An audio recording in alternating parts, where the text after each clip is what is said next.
When we step into a space of transformation or the idea of transformation, it is can be daunting.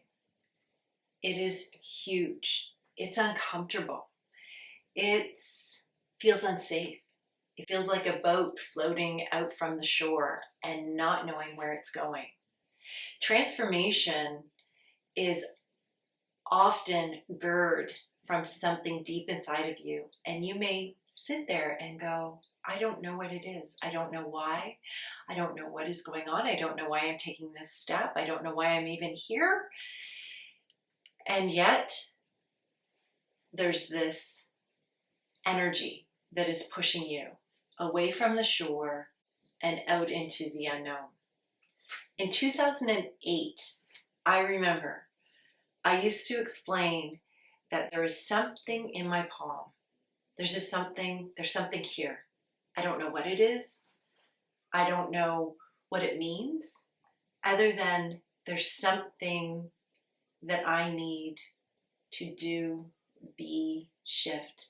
Little did I know that it was sending me on a path, a journey of 15 years of huge transformation, from my marriage, from my business, from myself physically, personally, spiritually, my children.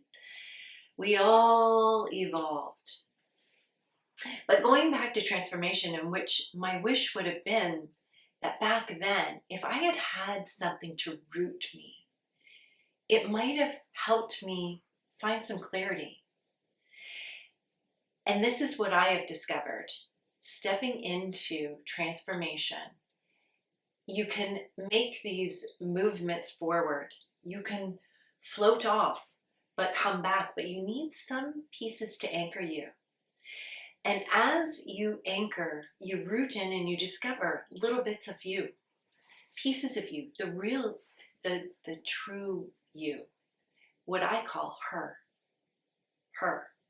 She's that you inside of you that was there before you were told who to be, how to perform, what hats to put on, what masks to put on, to be loved, to be liked.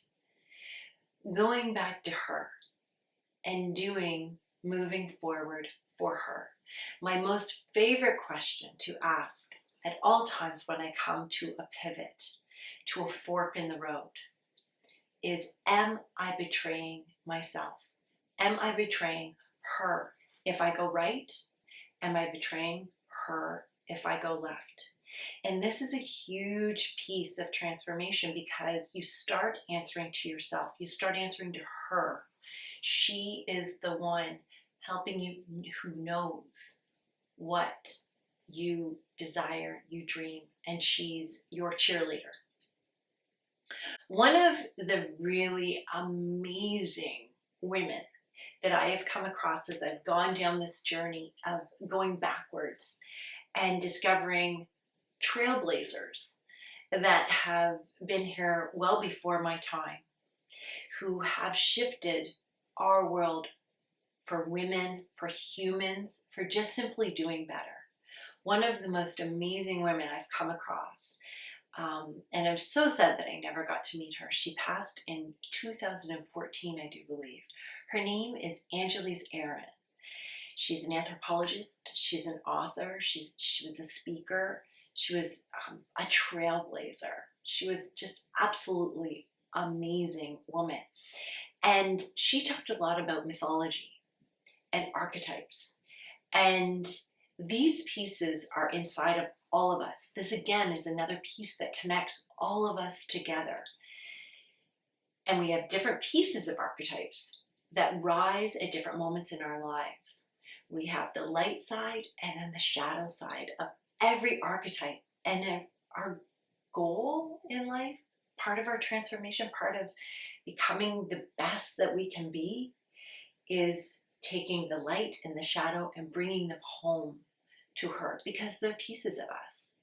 It's that duality of life, of being okay with our amazingness and our lousy, our failures,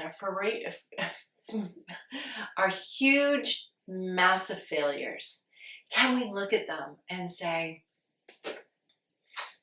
I learned a lot, which I call lessons wrapped in sandpaper, which I'll talk a little bit more about in the future.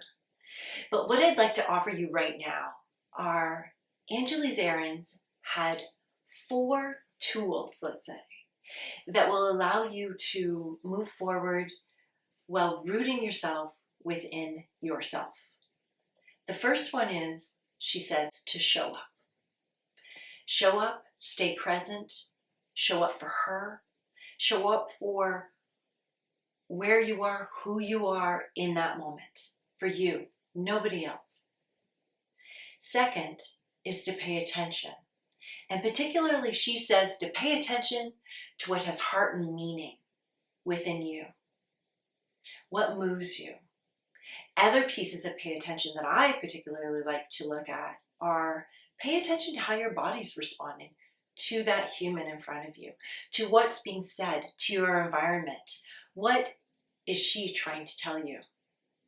Pay attention to the void, the what's not being said, the space, body language, because you are super smart and very wise. You are the answer to your questions. Number 3, it's a tough one, but it's speaking your truth. And speaking your truth kindly, timely, and without judgment and without blame. So this is a huge piece of owning your shit, acknowledging what perhaps has driven you or allowed you to make decisions along the way. But today, in this moment, right now, as in who am I now? Right now, I am going to speak the truth that I understand and know to be true in this moment. No blame, no judgment, and particularly no judgment of self. And when you do that, you land into the 4th piece, which is, Mel Robbins says this probably best when she says, let them.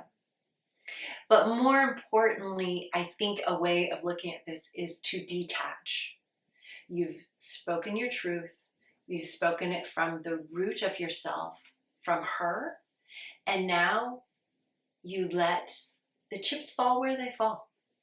You trust that everyone who is receiving your truth is going to do what they need to do with it. And through that whole process, you were true to yourself.